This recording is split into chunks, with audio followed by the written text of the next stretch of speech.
Eu já tenho tirado o dia aqui nesse lugar de louvor, tentando limpar tudo aqui o máximo possível com vocês aí, para que o Espírito fale conosco. Atos 8, livro de Atos. Leonardo, não vou usar você não, eu vou falar um negócio para você, mano. Presta atenção nessa palavra, mano. Mas não, presta atenção nessa palavra. O óculos ficou lá dentro do carro, estava lendo lá no carro. Olha só, eu gosto dessa daqui, eu vou pegar outra. Essa versão aqui é a menor. Aqui, ó. Atos 9, aqui, ó. Aqui. Vou ler daqui, ó. Amém? Olha o que a palavra do Senhor está dizendo para nós cravar aqui nesse dia. Saulo, respirando ainda ameaça de morte contra os discípulos do Senhor, dirigiu-se ao sumo sacerdote. Repete comigo assim, ó. Saulo. Saulo. Quem? Saulo. Grava esse nome aí. Saulo. Pediu-lhe cartas para a sinagoga de Damasco, a fim de que se encontrassem um daquelas seitas de Jesus, homens que mulheres, não importa quem, o conduzisse para Jerusalém presos, para serem apedrejados e mortos. Amém? Versículo 3. Seguindo viagem, aconteceu que, chegando perto de Damasco,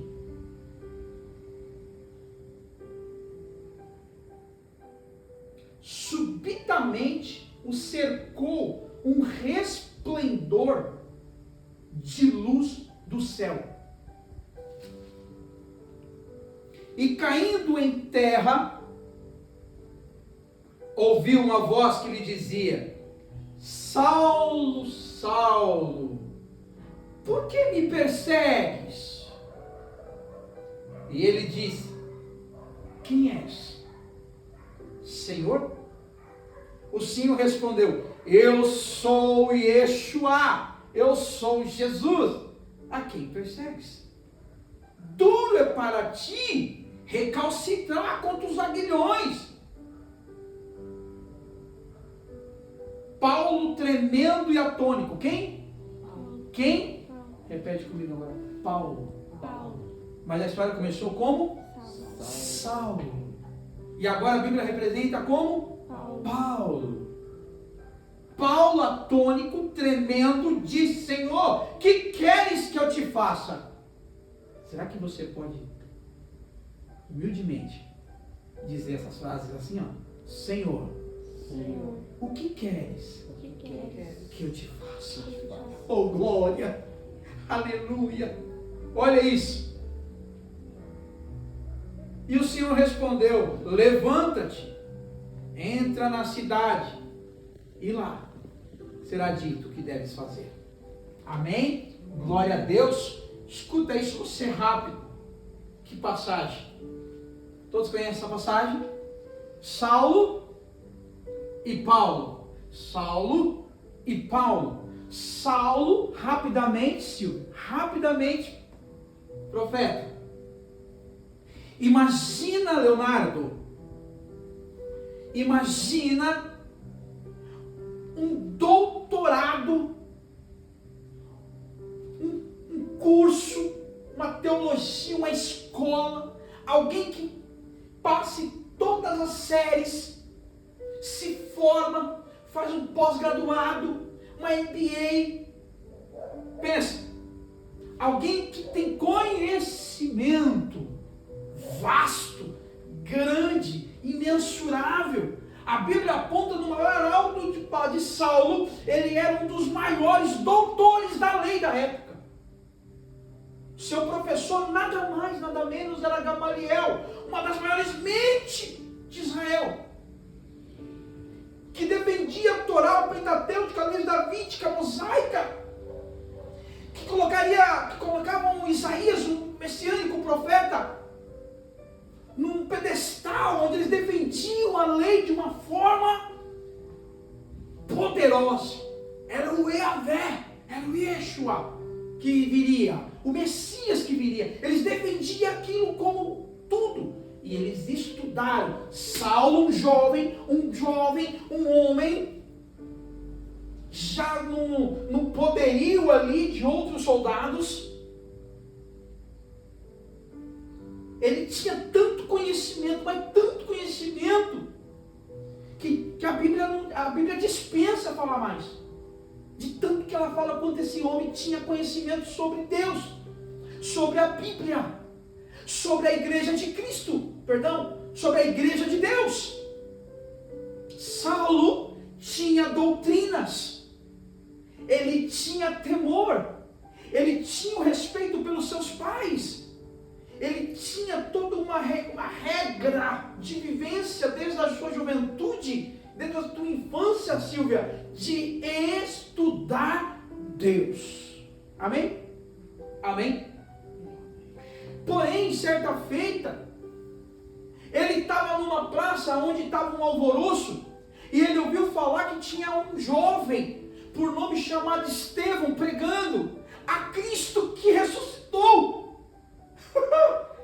Ele pegou os soldados e foi até lá, prenderam Estevão e falou: ele é digno de morte, porque ele está profanando a palavra de Deus, dizendo que esse filho de Maria, esse carpinteiro, esse Jesus, é o Filho de Deus, e que ressuscitou. Apedrejai-vos.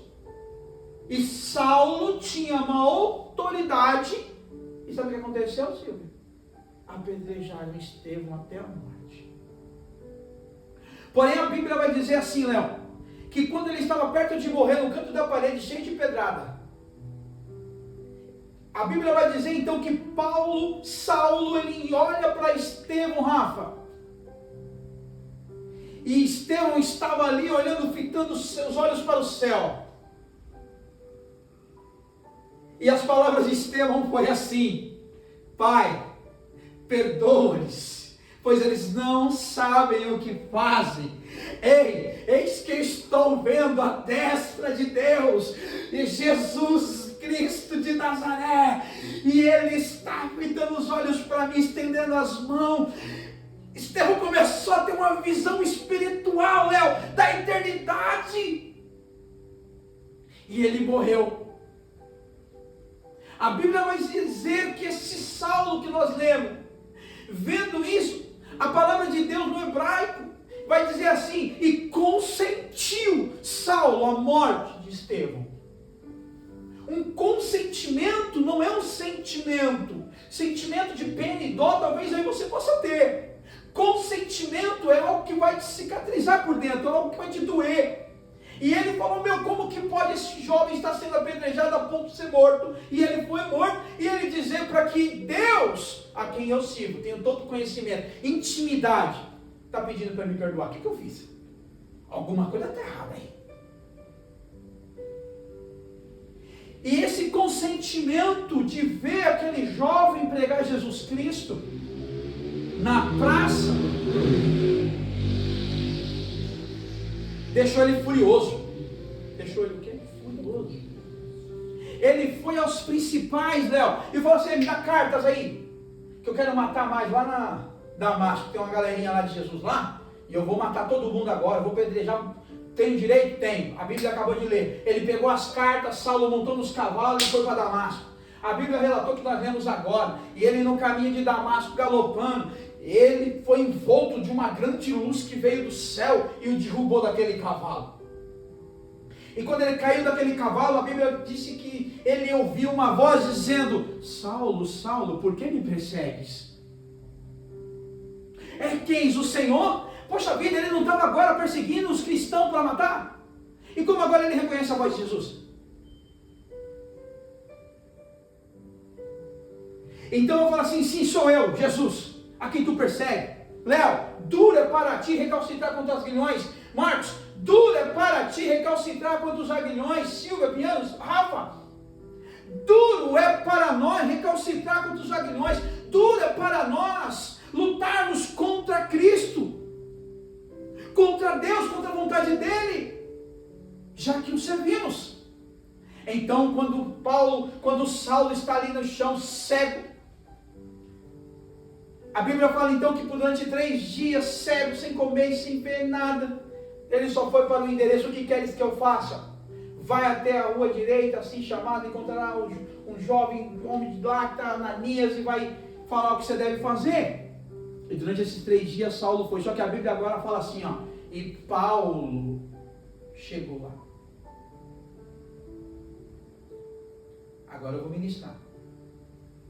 A história foi mais longa, mas a ministração é bem rápida. Léo, sabe o que significa o que a Bíblia está dizendo para nós? Ela está dizendo assim, enquanto nós estivermos olhando para o homem e os seus feitos, nós vamos estar sendo salvos. Aleluia. Deus está me revelando pelo Espírito Santo durante um tempo já sobre essa palavra. Ele está dizendo assim, quando eu olho para a terra e vejo a minha igreja dizendo que é minha, eu vejo a igreja de Saulos. Matando aqueles que porventura estão com o coração sincero querendo se achegar a mim. Porém, eles têm colocado pessoas na frente para apedrejar aqueles que têm um coração quebrantado, sentimento contrito, um espírito contrito para me adorar, para me amar. E isso tem cauterizado e criado uma ira, uma maldade tal, ao qual o amor está se esfriando, até mesmo dos verdadeiros, dos puros, dos sinceros, daqueles que querem fazer. E o Espírito Santo me revelou assim, ó, a igreja chama-se Saulos hoje. Precisa se converter. Precisa de um novo tempo. E eu falar, Senhor, mas como? Se levante para fazer o que não estão fazendo. Porque na medida que alguém se levantar para fazer o que não estão fazendo, as minhas mãos, diz o Senhor, vai na frente, vai operar os milagres, sinais e maravilhas, que a palavra disse dele, que nós faríamos sinais maiores. E eu pedi um sinal para Deus, e Ele falou para mim, ei, começa a fazer os cultos, continue indo para a igreja, leve tua família para a igreja, continue as reuniões nas casas, faz tudo que eu estou colocando no coração de vocês, esse grupo abençoado que vocês estão de intercessão, porque a igreja perdeu a essência do cenáculo, viraram saulistas. Sabe o que significa igreja saulistas? É uma igreja que está preocupada com a doutrina do Velho Testamento, das leis mosaicas, das leis de Israel, de tudo que fizeram. E estão se esquecendo que aquele véu rasgou quando Cristo subiu naquela cruz. E estão tecendo o véu, costurando novamente, criando regras. E Deus falou para mim, Léo, Rafa, Silvia, Marcos, fazei e ponto final. Chegou o tempo, está ali o banner que Deus me preparou aí, ó, pare de reclamar e comece a orar. Comece a fazer o que não estão fazendo, porque eu serei com aqueles que fazem. Porque muitos estão sendo cegos pelo príncipe dessa terra. A Bíblia vai dizer em 2 Coríntios 4:4 que o Deus desse século cegou o entendimento para que não enxergais o verdadeiro sentido do Evangelho de Cristo. Saulo estava com essa cegueira. Mas a Bíblia vai dizer assim que quando ele abriu os olhos, quem quer saber? Quando ele abriu os olhos, ele recebeu do Espírito Santo. Ele recebeu o Espírito, quando ele recebeu do Espírito Santo, a Bíblia fala que imediatamente ele saiu anunciando que Jesus Cristo é o Filho de Deus. E ele passou pelas mãos dos enfermos, eles começaram a ser curados. Léo, começou a acontecer tudo de novo. Mais de 30, 40 anos, o profeta, depois que Jesus morreu, começou a acontecer tudo de novo, agora na vida de Paulo. Por quê? Porque ele trocou o nome? Não, porque ele se converteu. A gente precisa se converter, sair do estudo, da teologia, do conhecimento, da temática, e partir para o profético, e partir para a ação, e chegar num lar e realmente declarar algo, Silvia. E eu quero dizer aqui, que eu estava passando por umas provas interiores. Eu vou encerrar. Espirituais por causa dessas mudanças. E eu cheguei a pensar, por isso que eu pedi, Léo, para você prestar muita atenção, porque eu vou falar porque você viu isso. Todo mundo viu isso. Eu cheguei a pensar que Deus não estava mais comigo. Falei, mas Senhor, essa prova está difícil demais. É canhão de tudo que é lá. Né, amor? E eu sozinho com Deus. Só que quando eu vi o Leonardo acordar 5 horas da manhã para trabalhar, quando eu vi a Maria Eduarda com 18 anos indo trabalhar, quando eu via os meus sonhos que estão estampados na cara de vocês, eu falei, Senhor, não é possível que a gente chegou para morrer na beira da praia. E o Senhor falou assim, se levanta e profetiza. Você está vendo? Se levanta e profetiza. Vão continuar falando, hein? Mas eu estou aqui com a minha família, com meu irmão, para dizer que a partir de hoje, um profeta nasceu aqui. Amém? A partir de hoje, um profeta nasceu aqui dentro. Um profeta, e eu vou entregar minha primeira profecia dentro da minha própria casa. O tempo de cantar chegou. Amém? Eu sinto o Espírito Santo. O tempo de cantar chegou.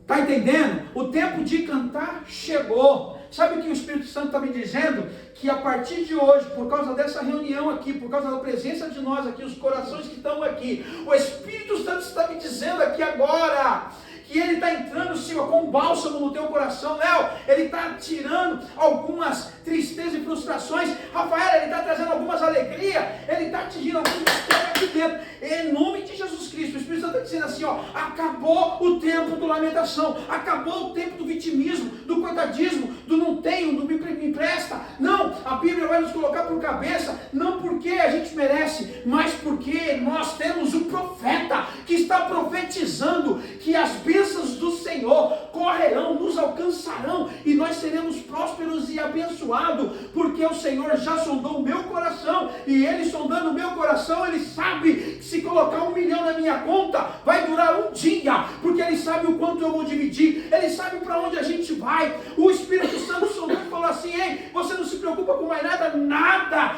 Por quê? Porque você me forjou. O Espírito está dizendo que Ele me forjou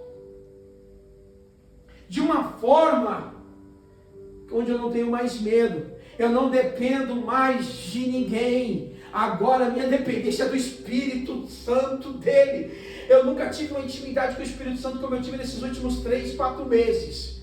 O quanto eu sofri interiormente, espiritualmente, eu nunca sofri antes. Mas eu quero deixar registrado que nasceu um profeta hoje. E eu vou profetizar no nome de Jesus. Eu tenho 2 profecias. A primeira eu já entreguei. Léo, o tempo de cantar chegou. Você vai ver o que vai acontecer. Mas não é para que nós venhamos glorificar a Deus pelo que vai acontecer. Não, por quê? Porque até hoje eu louvo a Deus. Porque independente do que a gente talvez ontem não tinha nem mistura, ou essas situações que a gente precisou pedir para todo mundo dinheiro, para a gente pagar isso, para aquele de vender o carro. Adivinha o que aconteceu?